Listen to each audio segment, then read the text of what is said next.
అందరికీ నమస్కారం. ఈరోజు కథ హిట్లర్ ఎపిసోడ్ 191 ఫ్రీడమ్ ట్రిప్. ఇక స్టోరీకి వెళ్తే హాస్ని పార్టీ నుంచి బయటకు వెళ్ళిపోవడంతో కారులో ఆమెని కొంత దూరంలో ఫాలో అయ్యాడు విరాట్.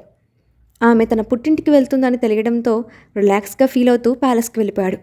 ఆ విషయం తెలియని హాస్ని అతను కావ్యతో ఉన్నాడని భ్రమపడి పిచ్చి పిచ్చి ఆలోచనలు చేసింది. ఇప్పుడు కీర్తి చెప్పిన విషయాన్ని నమ్మడానికి సిద్ధంగా లేక ఆమెతో, నువ్వేదో పొరపాటు పడుతున్నావు, వాళ్ళిద్దరూ కలిసి బయటకు వెళ్ళి ఉంటారు అని ఆమె మాటను కొట్టి పారేసింది. ఆ తర్వాత ఆమెతో మరిన్ని విషయాలు మాట్లాడి కాల్ కట్ చేసింది హాస్ని. ఆ రోజు మధ్యాహ్నం భోజనం చేసి గదిలోకి వెళ్ళిన హాస్ని బెడ్ మీద పడుకొని చేతికున్న ఉంగరం చూసుకుంటూ జరిగిన విషయాలు గుర్తు చేసుకుంది. గతం తలుచుకుంటే ఆమె మనసు బరువుగా మారిపోవడంతో ఒక నిర్ణయానికి వచ్చి కన్సాల్ దగ్గరికి వెళ్ళి చేతికున్న ఉంగరాన్ని తీయమని అడిగింది. కానీ ఆ ఉంగరం ఆమె వేలికే బిగుసుకుపోవడంతో కట్ చేస్తే గానీ తీయడం కుదరదు అని చెప్పడంతో వేరే వాళ్ళ దగ్గరికి వెళ్ళి ప్రయత్నం చేసింది హాస్ని.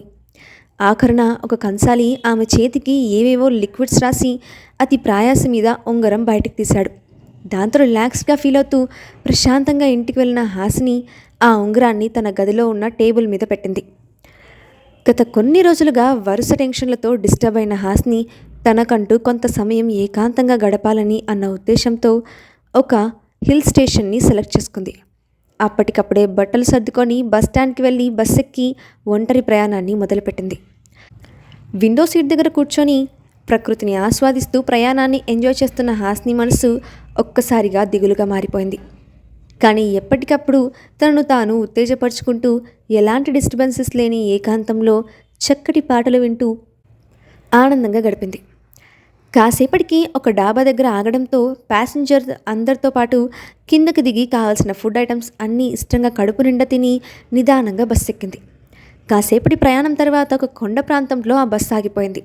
ప్రయాణికులు అందరినీ కిందకి దిగమని సమస్యను పరిష్కరించుకోవడానికి ప్రయత్నించారు బస్ డ్రైవర్. కానీ ఇంజన్లో ఏర్పడిన ప్రాబ్లం క్లియర్ కాకపోవడంతో ఎవరికి వాళ్ళే తమ లగేజ్ని తీసుకొని దగ్గరలో ఉన్న టౌన్కి నడవసాగారు. దాదాపు అరగంట పాటు నడిచిన తర్వాత ఒక చిన్న టౌన్ రావడంతో కొంతమంది ప్రయాణికులు డబ్బులు షేర్ చేసుకొని క్యాబ్ మాట్లాడుకొని తమ డెస్టినేషన్కి బయలుదేరారు. అది గమనించిన హాస్ని ఇంకొందరు ప్రయాణికులతో కలిసి ఫేర్ షేర్ చేసుకొని ప్రయాణం కొనసాగించింది. ఎలాంటి ముందస్తు ప్లానింగ్ లేకుండా జీవితంలో మొట్టమొదటిసారిగా ఒంటరిగా ప్రయాణం చేస్తున్న ఆమెకు అది తెలియని ప్రశాంతతనిచ్చింది. ఇంతలో ఆమెకు కీర్తి కాల్ చేయడంతో లిఫ్ట్ చేసి తాను ట్రిప్కి వెళ్తున్నట్టు చెప్పింది హాస్ని. ఆ మాటకి షాక్ అయిన కీర్తి, సే దొంగ మొహం దానా, నువ్వు ఇంత దుర్మార్గురాలు అని అనుకోలేదు. నన్ను ఇక్కడ ఒంటరిగా వదిలేసి హ్యాపీగా ట్రిప్ ఎంజాయ్ చేయడానికి వెళ్తావా? ముందుగా చెప్తే నేను కూడా వస్తాను కదా. నీతో పాటు వస్తే నీకంటే ఎక్కువగా ఎంజాయ్ నేను చేస్తానని నీకు కుళ్ళు కదా. అందుకే ఎవ్వరికి చెప్పకుండా సీక్రెట్గా చెక్కేశావు. నువ్వు అసలు నా ఫ్రెండ్వే కాదు. ఇంకొకసారి నీ మొహం చూపిస్తే కాళ్ళు విరగొడతాను అని కోపంగా బుసులు కొట్టింది. అబ్బో, కాసేపు నీ తిట్లు పురాణం ఆపి నేను చెప్పింది వినవే తల్లి. చాలా రోజుల నుండి మైండ్ డిస్టర్బ్ అయ్యి మూడ్ ఆఫ్గా ఉంది. అందుకే కాస్త పీస్ దొరుకుతుందని అప్పటికప్పుడే ట్రిప్కి బయలుదేరాను. సడన్ ప్లానింగ్ వలన ఎవ్వరికీ చెప్పలేదు. అది సరే, కానీ ఈ విషయం ఎవ్వరికీ చెప్పకు. ఇట్స్ అ సీక్రెట్, ఓకే అని నిదానంగా చెప్పింది. నువ్వేంటో నీ సీక్రెట్ ఏంటో అస్సలు అర్థం కావట్లేదు. ఈ విషయం విరాట్ గారికి తెలిస్తే నీ పరిస్థితి ఏమవుతుందో ఆలోచించావా? అసలు ఎవరికీ చెప్పకుండా ఒక్కదానివే ఎక్కడికి వెళ్ళావు? ఎక్కడికి వెళ్తావు? కనీసం లొకేషన్ అన్నా షేర్ చేయి, లేదంటే కంగారుగా ఉంటుంది అని కోపంగా అంది కీర్తి. ఆయనకు తెలిస్తే ఏం చేస్తారు? తన వల్ల, తన ఫ్యామిలీ వల్ల అసలు మనశ్శాంతి లేకుండా పోతోంది. అక్కడ ఉంటే పిచ్చి పట్టేలా ఉంది. అతని ఫ్యామిలీ మెంబర్స్ అందరి టార్చర్ పడలేక ప్రశాంతత కోసం ఇంత దూరం వచ్చాను. ఎవరికి తెలిసినా నాకేం భయం లేదు. నా సంగతి నేను చూసుకోగలను. నువ్వు అనవసరంగా భయపడకు. వీలైనప్పుడు నేనే కాల్ చేస్తాను, ఓకే అని చెప్పి కాల్ కట్ చేసింది హాస్ని. ఆ తర్వాత కాసేపటికే విరాట్ నెంబర్ నుండి కాల్ రావడంతో అటెండ్ చేసింది హాస్ని. నాకు చెప్పకుండా ఎక్కడికి వెళ్ళావు? అసలు ఒంటరిగా వెళ్ళడానికి నీకు పర్మిషన్ ఎవరిచ్చారు? కొంచెం కూడా బుద్ధి జ్ఞానం లేదా నీకు? ఏదైనా ఒక పని చేసే ముందు ఆలోచించే అలవాటు లేదా అని గట్టిగా అరిచాడు విరాట్. నేను ఎక్కడికి వెళ్తాననేది నా ఇష్టం, మీకెందుకు చెప్పాలి? మీరు అన్నీ నాకు చెప్పే చేస్తున్నారా? నన్ను వదిలించుకొని మరొక పెళ్లి చేసుకోవాలని నిర్ణయం తీసుకున్నప్పుడు తెలియదా నేను ఎవరినో? న్యాయం మీకొకటైతే నాకు ఇంకొకటా? ఎక్కడికి కావాలంటే అక్కడికి వెళ్ళే స్వేచ్ఛ నాకు ఉంది. ఎవరికి చెప్పాల్సిన అవసరం లేదు. అని ఘాటుగా జవాబిచ్చింది హాస్ని. షటప్, ఇంకొక్క మాట ఎక్కువ మాట్లాడితే ఊరుకోను. నోరు మూసుకొని వెనక్కిరా. నేను వచ్చానంటే కాలు చేతులు విరగొట్టుకొని పడకకి అంకితమైపోతావు. చెప్పిన మాట వింటే నీకే మంచిది అని వార్నింగ్ టోన్లో అన్నాడు విరాట్. నేను రాను. ఏం చేసుకుంటారో చేసుకోండి. ఇప్పుడే ఈ క్షణమే మొబైల్ స్విచ్ ఆఫ్ చేస్తున్నాను అని చెప్పి కాల్ కట్ చేసి వెంటనే మొబైల్ స్విచ్ ఆఫ్ చేసేసింది హాస్ని. సడన్గా కాల్ కట్ అయిన శబ్దం వినిపించడంతో తిరిగి కాల్ చేసిన విరాట్కు స్విచ్ ఆఫ్ అని ఆన్సర్ రావడంతో కోపాన్ని కంట్రోల్ చేసుకోలేక మొబైల్ని ముక్కలు ముక్కలు చేశాడు. ఆ క్షణం అతనికి జరుగుతున్న గొడవల కన్నా ఆమె సేఫ్టీ మాత్రమే ముఖ్యమని అనిపించింది. అందుకే అదే సమయంలో ఆమె చుట్టూ ఉన్న ప్రమాదాల గురించి ఆందోళన పడుతున్నాడు. వీలైనంత తొందరగా ఆమె ఎక్కడుందో కనుక్కొని ప్యాలెస్కి తీసుకురావాలని పూనుకొని అప్పటికప్పుడే ఆమె నెట్వర్క్ ట్రేస్ చేయమని దాస్కి ఆర్డర్ వేశాడు. మరొక గంట ప్రయాణం తర్వాత హిల్ స్టేషన్కి చేరుకున్న హాస్ని అక్కడున్న హోటల్స్లో కాస్త మెరుగైన దాన్ని ఎంచుకొని రిసెప్షన్తో మాట్లాడి రూమ్ తీసుకొని లోపలికి వెళ్ళింది. అది ఒక మోస్తరు హోటల్ కావడంతో గది శుభ్రంగా ఉన్నప్పటికీ ఏసీ లాంటి అదనపు ఫెసిలిటీస్ లేవు. ఫ్రెష్ అయ్యి డిన్నర్ చేసి వచ్చి నిద్రకు ఉపక్రమించిన హాస్ని మధ్యరాత్రి చల్లగా ఉండటంతో నిద్ర మేల్కొంది. మనసులో తెలియని అలజడి కలుగుతూ ఉంటే మిగిలిన రాత్రంతా కలత నిద్రతోనే గడిపేసింది. మరుసటి రోజు ఉదయం నిద్రలేచిన హాస్ని ఫ్రెష్ అప్ అయ్యి రూమ్ లాక్ చేసుకొని బయటకు వస్తుండగా హోటల్ రిసెప్షన్లో తన ఫోటో చూపించి ఎంక్వైరీ చేస్తున్న దాస్ కనిపించాడు. దాంతో ఒక్కసారిగా గదిలోకి పరిగెత్తుకెళ్ళి గుండెల నిండా ఊపిరి పీల్చుకుంటూ, దాస్ ఇక్కడికి వచ్చాడంటే విరాట్ గారు ఈ చుట్టుపక్కలే ఉండి ఉంటారు. ఇప్పుడు వీళ్ళకు దొరికిపోతే నాకు ఈ కాస్త మనశ్శాంతి కూడా ఉండనివ్వరు. వెంటనే ఇక్కడి నుంచి తప్పించుకోవాలి అని ఆలోచించింది. ఇంతలో ఆ గది కిటికీ గ్రిల్స్ లేకుండా ఓపెన్గా ఉందని గుర్తుకు రావడంతో అప్పటికప్పుడే లగేజ్ ప్యాక్ చేసి కిటికీలో నుండి కిందకి విసిరేసి తాను కూడా జాగ్రత్తగా దూకింది. అదృష్టవశాత్తు ఆ రూమ్ గ్రౌండ్ ఫ్లోర్లో ఉండటం వల్ల ఎలాంటి ప్రమాదం జరగకుండా అక్కడి నుంచి బయటపడింది. అక్కడ నుండి లగేజ్ పట్టుకొని బయటకు పరిగెత్తిన హాస్ని విరాట్కి దొరకకూడదని నూటొక్క దేవుళ్ళకి మొక్కుకుంటూ రోడ్ మీద పిచ్చిదానిలాగా పరుగులు తీయడం మొదలుపెట్టింది.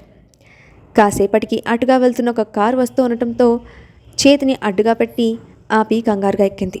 అయితే ముందు రోజు తనతో బస్సులో ప్రయాణించిన వ్యక్తులే ఆ కారులో ఉండటంతో రిలాక్స్డ్గా ఊపిరి పీల్చుకుంది. కొద్ది దూరం వెళ్ళిన తర్వాత కార్ దిగి అక్కడి నుంచి పల్లెటూరుకి వెళ్తున్న బస్సు ఎక్కింది. ఇదిలా ఉండగా రిసెప్షన్లో అమ్మాయి హాస్ని ఫోటో చూసి, ఈ మేడం నిన్న రాత్రి ఇక్కడికి వచ్చారు, ప్రస్తుతం తన రూమ్లో ఉన్నారు సార్ అని చెప్పింది. దాంతో ఆ అమ్మాయికి తనెవరో చెప్పి హాస్ని ఉన్న రూమ్ నెంబర్కి తీసుకొని వేగంగా వెళ్ళి డోర్ కొట్టాడు దాస్. ఎంతకీ గది తలుపులు తెరుచుకోకపోవడంతో తన బలమంతా ఉపయోగించి డోర్ను కాలితో తన్ని ఓపెన్ చేసిన దాస్కు ఖాళీ రూమ్ వెక్కిరించింది. తెరుచుకున్న కిటికీ తలుపుల ద్వారా హాస్ని తప్పించుకొని పారిపోయిందని తెలియడంతో విరాట్కి కాల్ చేసి విషయం చెప్పాడు. హోటల్కి కాస్త దూరంలో ఎత్తైన రాయి మీద నిలబడి పరిసరాలను చూస్తున్న విరాట్ కళ్ళెదురుగా వెళ్తున్న బస్సును గమనించి కాల్లో ఉన్న దాస్తో, హాస్ని బస్సులో ఉంది, వీరంత తొందరగా క్యాచ్ చేసి ఆమెను తీసుకురా అని ఆర్డర్ వేశాడు. విరాట్ చెప్పినట్టే ఆ బస్సును చేస్ చేసి కార్ అడ్డంగా పెట్టి ఆపిన దాస్ వేగంగా లోపలికి వెళ్ళి హాస్ని జాడ కోసం వెతికాడు. ఆ క్రమంలో డ్రైవర్ అరుస్తున్నా పట్టించుకోకుండా ప్రయాణికుల నుండి వినిపిస్తున్న తిట్లు ఖాతారు చేయకుండా మొత్తం అంతా వెతికాడు. అక్కడ కూడా ఆమె కనిపించకపోవడంతో నిరాశగా విరాట్ దగ్గరికి వచ్చి విషయం చెప్పాడు. హాస్ని కనిపించినందుకు నిన్ను నువ్వు నిందించుకోవాల్సిన అవసరం లేదు దాస్. పొరపాటున కనిపించకుండా పోతే దొరుకుతారు, కానీ పని కట్టుకొని తప్పించుకోవాలని చూసేవాళ్ళు ఎందుకు కనిపిస్తారు? ఈరోజు కాకపోతే రేపు ఆమె ఖచ్చితంగా దొరుకుతుంది. ఇటుగా వెళ్ళే బస్, కారు, ఆటో లాంటి వెహికల్స్ అన్నీ చెక్ చేయమని మన వాళ్ళకి చెప్పు.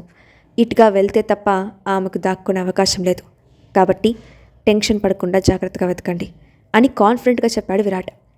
అయితే ఇలా జరుగుతుందని ముందుగా ఊహించిన హాస్ని ఎక్కిన కాసేపటికే బస్సు నుండి దిగి కారులో మరొక హోటల్కి చేరుకుంది.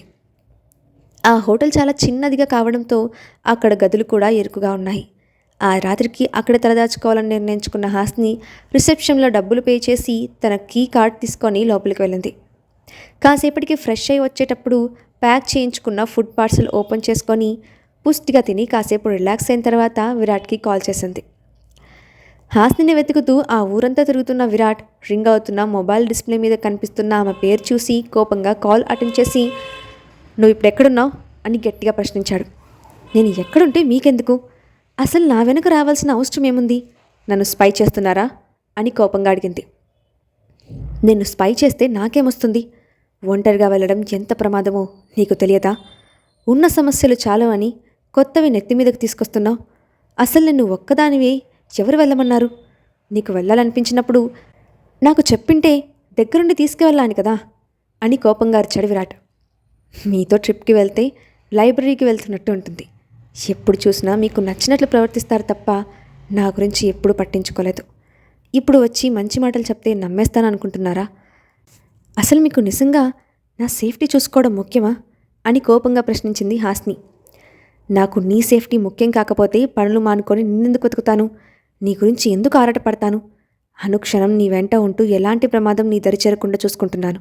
ఆ విషయం నీకు తెలియదా అని సీరియస్గా అడిగాడు విరాట్. ఒకప్పటి విరాట్ గారు అలాగే ఉండేవారు. కానీ ఇప్పుడున్న మీ మీద నాకు నమ్మకం లేదు. మన మధ్య వచ్చిన గొడవలతోనే ఆ నమ్మకం చచ్చిపోయింది. మన మధ్య ఏముందని మిమ్మల్ని నమ్మాలి అని ఆవేదనగా అడిగింది హాస్ని.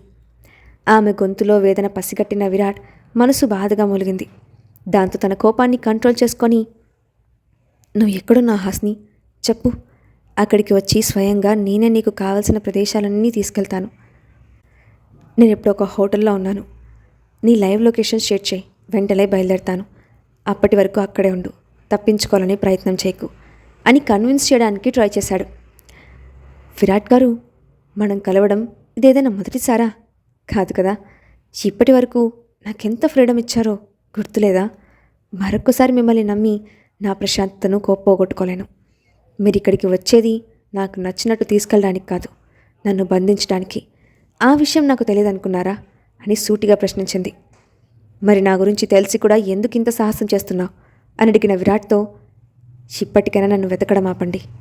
మీరు వస్తున్న ప్రతి చోట నుండి నేను తప్పించుకొని పారిపోతాను. మీరు నన్ను పట్టుకోలేరు. అయినా నాకు కాస్త కూడా ప్రశాంతత ఇవ్వరా? ఎందుకు ఇలా వేధిస్తున్నారు? మీ ప్రవర్తన మార్చుకోకపోతే మిమ్మల్ని పూర్తిగా అవాయిడ్ చేయడానికి ఒక్క సెకండ్ కూడా ఆలోచించను. నేను చూడాలనుకున్న ప్రదేశాలని చూసిన తర్వాతే వెనక్కి వస్తాను అని కాల్ కట్ చేసింది హాస్ని. తర్వాత విరాట్ ఎన్నిసార్లు కాల్ చేసినప్పటికీ ఆ మొబైల్ స్విచ్ ఆఫ్ చేసినట్టు రావడంతో లోపల కంట్రోల్ చేసిన కోపం లావాలా పైకెక్కేస్తోంది. ఆమె తన పరిస్థితికి లోపలే బాధపడుతూ కన్నీళ్లు తుడుచుకుంది. ఎట్టి పరిస్థితుల్లోనూ విరాట్ను కలవకూడదని నిర్ణయించుకుంది. ఇదిలా ఉండగా ఆఫీస్ సెలవు కావడంతో కీర్తి బట్టలు వాష్ చేసుకుంటూ ఉంది. ఆ సమయంలో అక్కడికి వచ్చాడు విరాట్. డోర్ బెల్ చప్పుడుకి వెళ్ళి తలుపు తీసిన కీర్తి అతన్ని చూడటంతోనే షాక్ అయ్యి గుమ్మం వైపు అసహనంగా చూస్తూ హాస్ని గురించి అడిగితే ఏం చెప్పాలో తెలియక సైలెంట్ అయిపోయింది. అప్పుడే హాల్లోకి వచ్చిన ఆమె తండ్రి విరాట్ని చూసి ఎవరని కీర్తిని అడుగుతాడు. ఇంతకీ విరాట్ కీర్తి ఇంటికి ఎందుకు వచ్చాడు? హాస్ని గురించి నిజం బయటపడుతుందా? నెక్స్ట్ పార్ట్లో చూద్దాం. ఈ స్టోరీ అప్డేట్ ఎలా ఉందో కింద కామెంట్ బాక్స్లో మీ ఒపీనియన్ని షేర్ చేయండి. Thanks for watching.